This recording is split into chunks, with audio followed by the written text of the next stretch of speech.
4 arrimood oo aad ku xoojin karto caafimaadka maskaxdaada. Markii aan dooneyno inaan helno caawinaad ku saabsan caafimaadka maskaxda, waxaan filanaynaa daawooyin kaliya. Laakiin weligaa ma isweydiisay in isbeddel aad habnololeedkaaga ku samayso uu kuu horseedi karo horumarka dhinaca caafimaadka maskaxda ah?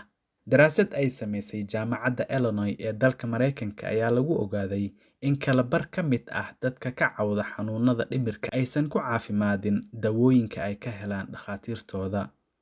Sidaas darteed, cilmi-baarayaashu waxay fahmeen in isbeddelo yaryar oo lagu sameeyo habka nolosha ay wax badan ka tari karaan xal u helidda dhibaatooyinkaas.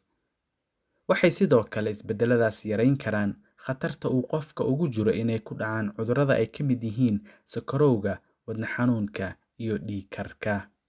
Arrimaha ugu waaweyn ee daraasaddan ay ku talisay waxaa ka mid ah: 1. Wax ka beddel cuntadaada. Cilmi-baaristan waxay qeexday in cunnooyinka qaar ay kaalin mug leh ka ciyaaraan caafimaadka dhimirka. Miraha iyo khudaarta cagaaran ayaa lala xiriiriyay inay sare u qaadaan awoodda maskaxda iyo caafimaadkeeda. Dhanka kale, raashinka dufanka leh ee lagu cayilo ayaa waxyeello u geysta hanaanka caafimaadka dhimirka iyo shaqada maskaxda. Sidaas awgeed, maantaba isbeddel ku samee raashinkaaga, kuna soo dar cuntooyin waxtar kuu leh haddii aadan horay u isticmaali jirin. 2. Mudnaan sii jimicsiga. Jimicsiga jirka ayaa lagu tilmaamay inuu yahay mid aad u caawinaya dadka jecel inay xoojiyaan caafimaadka maskaxdooda iyo kuwa la tacaalaya xanuunada dhimirka.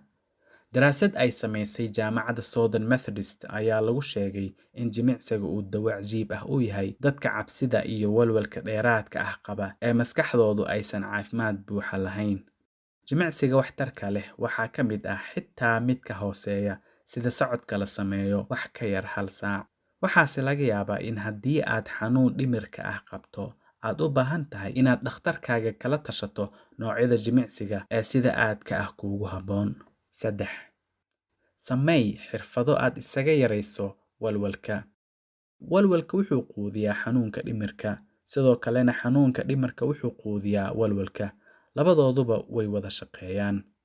Waxaa loo baahan yahay inaad qaado tallaabooyin aad isaga yarayn karto walwalka ku haysta. Waxa ugu fiican ee aad samayn karto waa inaad isbarto sidii aad ula dagaalami lahayd fikirka badan. Isku mashquuli wax kasta oo kaa ilaalin kara inaad kaligaa noqoto ama isla hadasho. Jimicsiyada qaarkood ayaa laftooda kaa hor joogsan kara walwalka. 4. Hurdo kugu filan hel. Dhammaanteen waxaan jecelnahay inaan hurdo fiican helno waqtiga habeenkii ah, laakiin nooma wada suura gasho. Balse ogow inaad hurdadaada wax badan ka beddeli kartid haddii aad go'aan adag samayso. Ugu yaraan 8 saacadood oo hurdo ah ayay dhakhaatiirta ku taliyaan. Taasina waxay aad u kobcinaysaa awoodda maskaxdaada. Haddii aad ka heshay barnaamijkan, fadlan ku soo biir Maanfur. Mahadsanid.